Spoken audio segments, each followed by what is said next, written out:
पिछली क्लास में हमने प्रश्नावली 6.1 के 9 प्रश्न कंप्लीट कर लिए।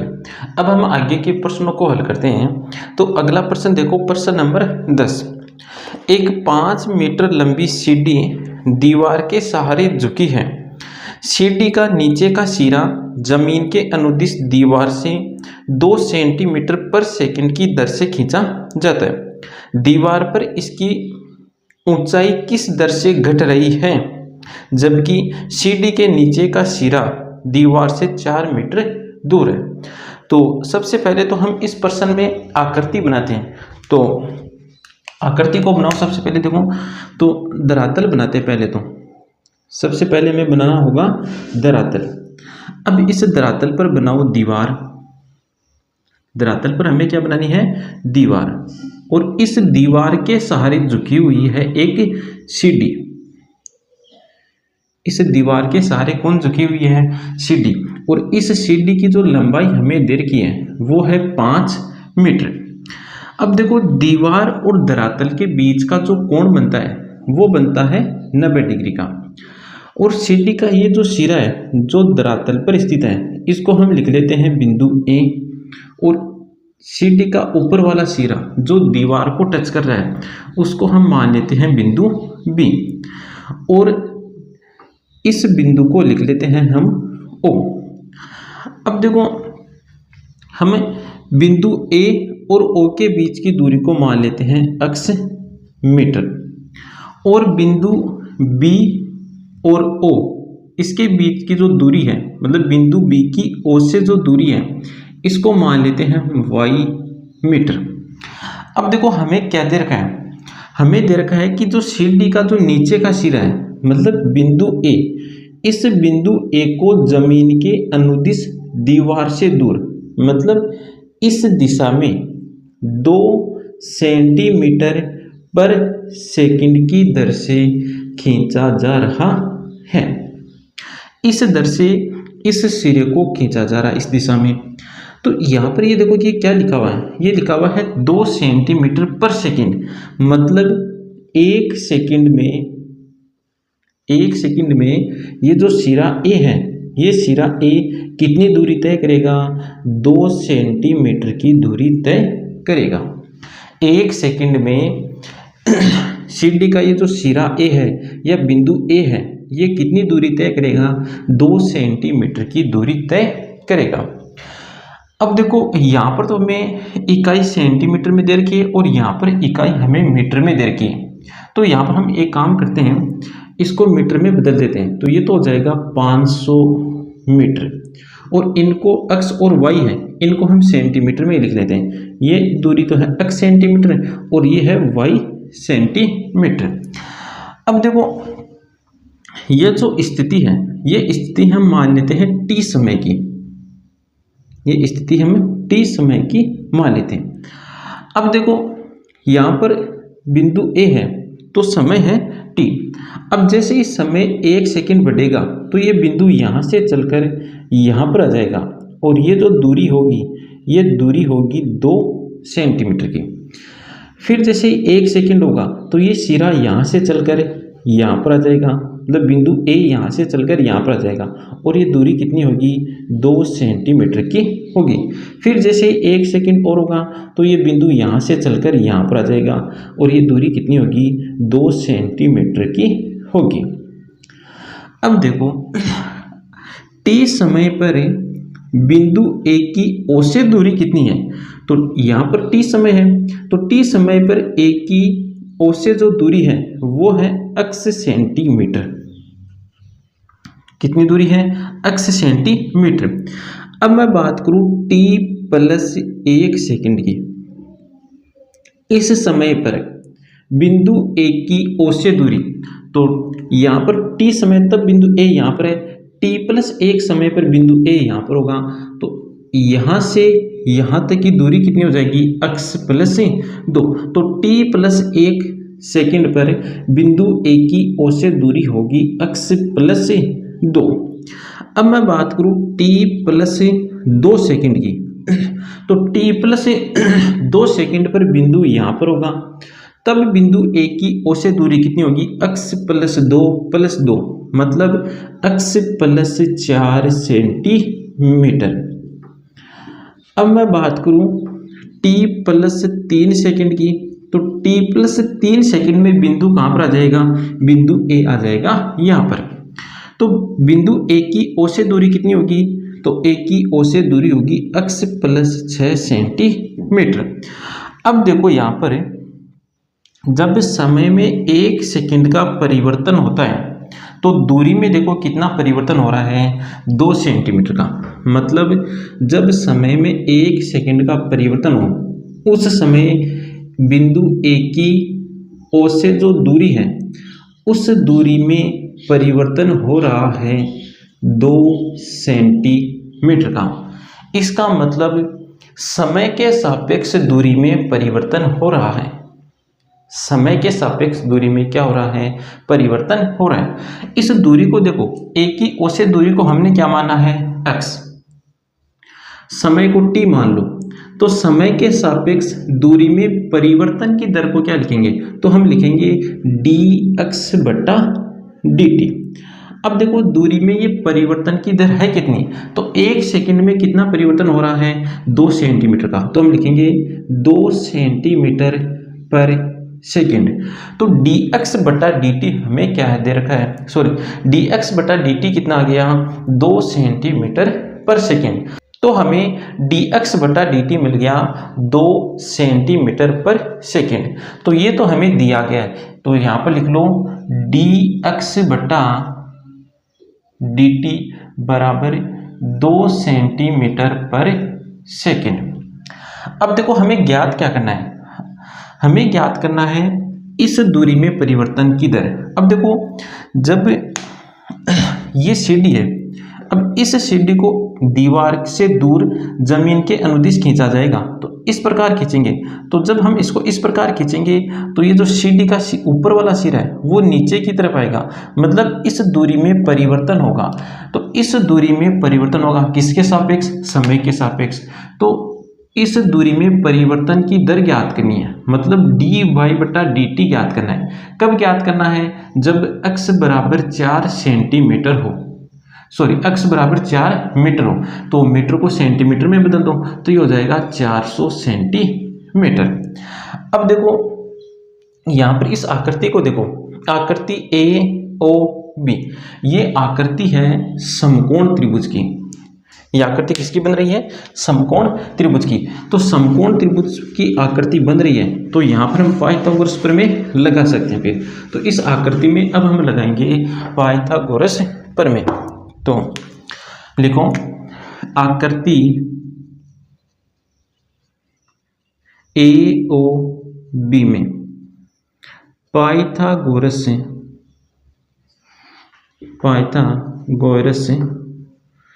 प्रमेय से, पाइथागोरस प्रमेय क्या होती है, कर्ण का स्क्वायर बराबर आधार का स्क्वायर प्लस लंब का स्क्वायर। तो x square plus y square बराबर 500 का स्क्वायर। अब देखो ये जो समीकरण हमें मिला है, इस समीकरण का t के सापेक्ष अवकलन कर दो। तो t के सापेक्ष अवकलन करने पर, t के सापेक्ष अवकलन करने पर आएगा 2x dx बटा dt प्लस 2y dy बटा dt बराबर 0। अब देखो dx बटा dt हमें दे रखा है, dx बटा dt कितना है 2, तो इसकी जगह लिख दो 2। तो 2 लिखने पर ये बन जाएगा 4x बराबर प्लस 2y dy बटा dt बराबर 0। अब यहाँ से dy बटा dt ज्ञात कर लो, तो dy बटा dt बराबर आ जाएगा माइनस का 2x बटा y। अब देखो y में परिवर्तन की दर हमें मिल गई और y में परिवर्तन की दर है माइनस का 2x बटा y। अब देखो ये जो परिवर्तन की दर है, ये परिवर्तन की दर हमें तब ज्ञात करनी है जब x बराबर कितना हो, 400 सेंटीमीटर हो। अब देखो x 400 सेंटीमीटर है, उस स्थिति में y का मान कितना होगा, तो y का मान ज्ञात करेंगे हम इस समीकरण से। तो इसको लिख लो समीकरण 1। और यहाँ पर लिखो जब अक्ष बराबर 400 सेंटीमीटर हो तब समीकरण 1 से y बराबर आ जाएगा, यहाँ पर 400 रखेंगे तो ये आ जाएगा 300 सेंटीमीटर। y का मान कितना आ जाएगा 300 सेंटीमीटर। तो y में परिवर्तन की दर समय के सापेक्ष जब x बराबर कितना हो 400 सेंटीमीटर हो, x 400 सेंटीमीटर है, उस टाइम पर y का मान कितना होगा, y होगा 300 सेंटीमीटर। तो x और y का मान रख दो, तो मान रखने पर आएगा 2 गुणा x का मान कितना है 400 बट्टा y का मान है 300, 2 0 से 2 0 कैंसिल, तो ये आ गया माइनस का 8/3। अब इकाई भी लगाओ, तो y दूरी है, दूरी की इकाई हमें दे रखी है सेंटीमीटर, तो लिख दो सेंटीमीटर। और समय की इकाई हमें क्या दे रखी है, समय की इकाई है सेकंड। अब देखो यहाँ पर हमें चिन्ह किसका मिला है, चिन्ह हमें मिला है माइनस का। इसका मतलब y में जो परिवर्तन की दर है वो घट रही है, तो इसको लिखेंगे अतः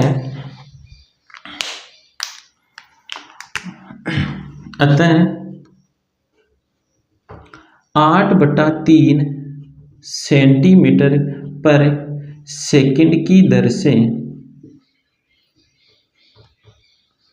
y घट रहा है, इस दर से y घट रहा है। इस प्रकार हमें प्रश्न को हल करना है। और यहाँ पर ध्यान रखना है, हमें जब हम प्रश्न को हल करें तो हमें इकाई समान लेकर चलनी है। ऐसा नहीं कि मीटर में भी लेकर चल रहे हैं और सेंटीमीटर में लेकर चल रहे हैं, दोनों में हमें इकाई को नहीं लेकर चलना है। अगला प्रश्न देखो, प्रश्न नंबर 11। एक कर्ण वक्र 6y बराबर x³ + 2 के अनुदिश गति कर रहा है। वक्र पर उन बिंदुओं को ज्ञात कीजिए जबकि x निर्देशांक की तुलना में y निर्देशांक 8 गुना तीव्रता से बदल रहा है। x निर्देशांक भी बदल रहा है और y भी बदल रहा है। x और y ये दोनों ही बदल रहे हैं। अब यहाँ पर हमें ये नहीं दे रखा कि किसके सापेक्ष बदल रहे हैं, और नहीं यहाँ पर कोई इकाई है जिसको देखकर हम पता कर सकें कि ये किसके सापेक्ष बदल रहे हैं। तो हम ऐसा मान लेते हैं कि ये दोनों ही, मतलब x निर्देशांक और y निर्देशांक दोनों ही t के सापेक्ष बदल रहे हैं। किसके सापेक्ष बदल रहे हैं, t के सापेक्ष बदल रहे हैं। तो t के सापेक्ष x में परिवर्तन की दर को क्या लिखेंगे, dx/dt, और t के सापेक्ष y में परिवर्तन की दर को क्या लिखेंगे, dy/dt। अब ये जो y है, ये y x की तुलना में 8 गुना तीव्रता से बदल रहा है। तो इस y में जो परिवर्तन की दर होगी वो परिवर्तन की दर x में परिवर्तन की दर से 8 गुना ज़्यादा होगी। ये जो परिवर्तन की दर है ये 8 गुना ज़्यादा होगी, किससे, x में परिवर्तन की दर से। अब हम इन दोनों परिवर्तन की ये जो दर है, इन दोनों परिवर्तन की दरों को समान बनाएंगे। तो समान बनाने के लिए हम इसको किससे गुणा कर देंगे, 8 से गुणा कर देंगे। 8 से गुणा करने पर ये दोनों परिवर्तन की दर हो जाएगी बराबर। अब देखो dx/dt को भेज दो, तो 8 बराबर आ जाएगा dy/dt गुणा dt/dx। dt से dt कैंसिल, तो dy/dx बराबर कितना आ गया, 8। तो हमें यहाँ पर dy/dx बराबर दे रखा है 8, और वक्र का समीकरण दे रखा है 6y बराबर x³ + 2। अब ये जो वक्र का समीकरण हमें दे रखा है, इस वक्र के समीकरण का अवकलन कर दो। किसके सापेक्ष अवकलन करो, देखो हमें क्या दिया गया है, dy/dx, तो x के सापेक्ष अवकलन कर दो। इसको लिख दो समीकरण 1। अब लिखो समीकरण 1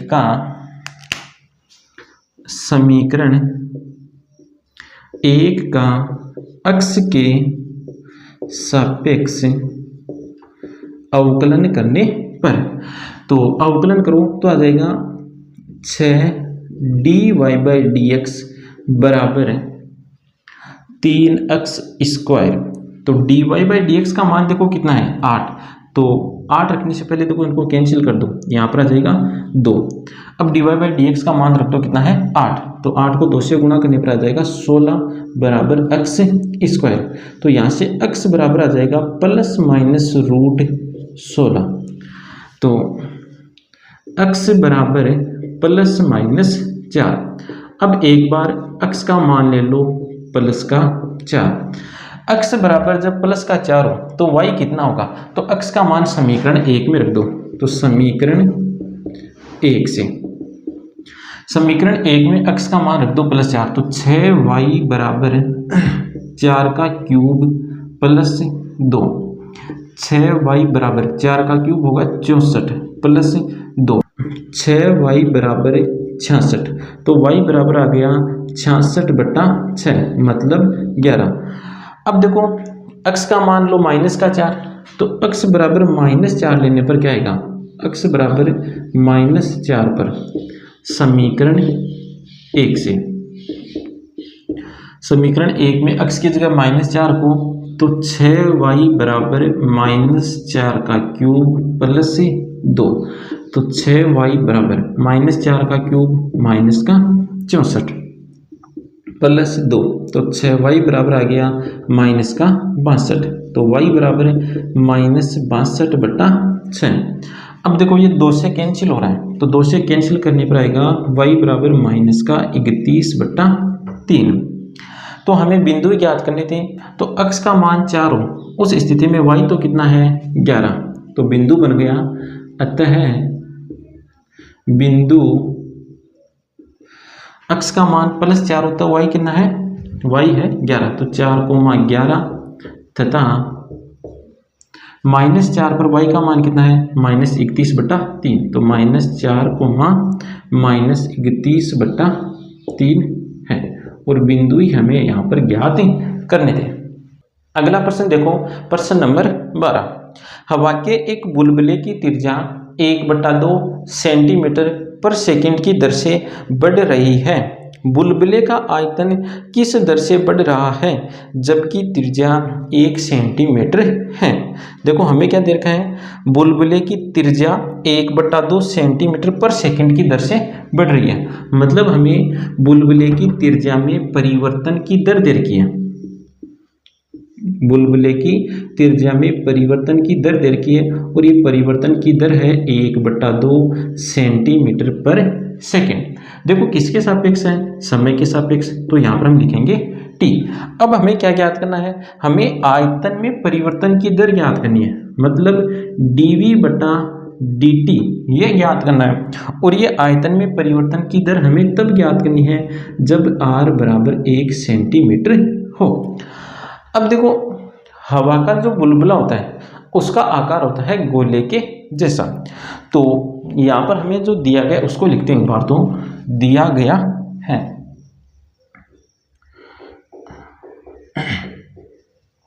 क्या दिया गया है, dr/dt बराबर है 1/2 सेंटीमीटर/सेकंड। ज्ञात क्या करना है, तो लिख लो ज्ञात करना है dv/dt जब r बराबर 1 सेंटीमीटर हो। प्रश्न नंबर है ये 12, इसका हल। अब देखो हवा का जो बुलबुला होता है उस बुलबुले का आकार होता है गोले के जैसा, तो गोले का आयतन का सूत्र क्या होता है, तो गोले के आयतन का सूत्र होता है v बराबर 4/3 πr3। अब इस आयतन का t के सापेक्ष अवकलन कर दो, तो t के सापेक्ष अवकलन करने पर देखो क्या मिलेगा, t के सापेक्ष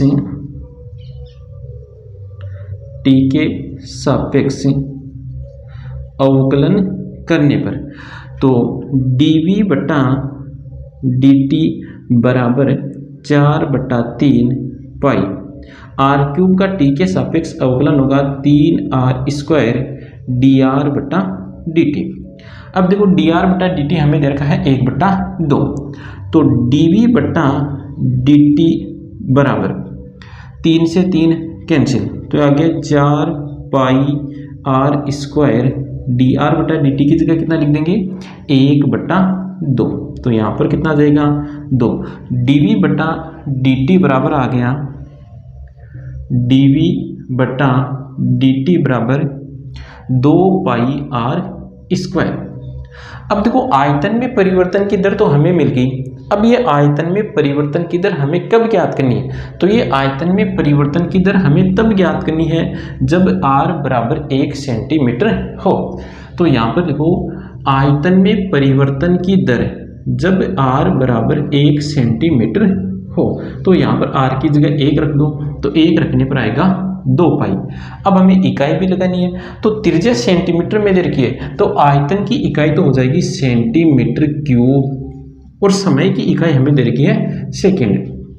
तो r बराबर 1 सेंटीमीटर हो उस स्थिति में आयतन में परिवर्तन की दर है 2 पाई सेंटीमीटर क्यूब पर सेकंड। और यहाँ पर ये भी देखो, यहाँ पर देखो चिन्ह किसका मिला है? चिन्ह हमें मिला है प्लस का। इसका मतलब आयतन में परिवर्तन की दर बढ़ रही है। तो हम लिखेंगे अतः 2 पाई सेंटीमीटर क्यूब पर सेकंड की दर से आयतन बढ़ रहा है। इस दर से आयतन क्या हो रहा है? बढ़ रहा है। अगला प्रश्न देखो, एक गुब्बारा जो सदैव गोलाकार रहता है, मतलब गुब्बारे का हमें आकार दे रखा है, गुब्बारे का जो आकार है वो गोले के जैसा है, का परिवर्तनशील व्यास 3/2 गुणा 2x प्लस 1 है। अक्ष के सापेक्ष आयतन के परिवर्तन की दर ज्ञात कीजिए। यहाँ पर देखो हमें गोले का व्यास दे रखा है और व्यास है 3/2।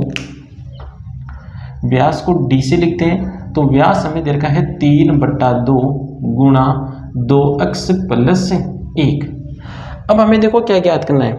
हमें ज्ञात करना है अक्ष के सापेक्ष आयतन में परिवर्तन की दर, मतलब हमें dv बटा dx ज्ञात करना है। तो गोले के आयतन का सूत्र क्या होता है? गुब्बारे का जो आकार है वो गोले के जैसा है, तो गुब्बारे का जो आयतन होगा वो आयतन गोले के आयतन के समान होगा। तो आयतन होता है 4/3 पाई आर क्यूब।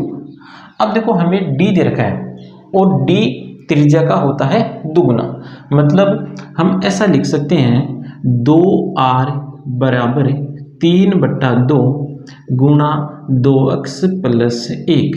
तो यहाँ से r बराबर कितना आ जाएगा? r बराबर आ जाएगा 3/4 2x प्लस 1। ये r का मान यहाँ पर रख दो, तो यहाँ पर रखने से देखो क्या मिलेगा? v बराबर 4/3 पाई, r की जगह रख रहे हैं हम 3/4 2x प्लस 1 और होल का आता जाएगी इसकी 3। तो v बराबर देखो 3/4, इसके ऊपर घात 3 आएगी, तो यहाँ से एक घात कम हो जाएगी, तो यहाँ पर बन जाएगा 9/16 पाई 2x प्लस 1 की होल घात 3। अब इस आयतन का कर दूं अक्ष के सापेक्ष अवकलन, तो अक्ष के सापेक्ष अवकलन करने पर आएगा dv बाई dx बराबर 9 पाई बटा 16। पहले घात का अवकलन होगा, तो घात का अवकलन हो जाएगा 3 गुणा 2x प्लस 1 का होल स्क्वायर। अब आधार का अवकलन करो, आधार का अवकलन होगा 2, तो ये हो जाएगा यहाँ पर कैंसिल होकर आ गया 8। तो dv बाई dx बराबर, मतलब आयतन में परिवर्तन की दर किसके सापेक्ष? अक्ष के सापेक्ष। तो ये आयतन में परिवर्तन की दर आ गई 27 पाई बट्टा 8 2x प्लस 1 का होल स्क्वायर। और यही हमें आयतन में परिवर्तन की दर अक्ष के सापेक्ष, यही हमें ज्ञात करना है। तो आज की क्लास में इतना ही, आगे के प्रश्नों को हल करेंगे हम नेक्स्ट क्लास में।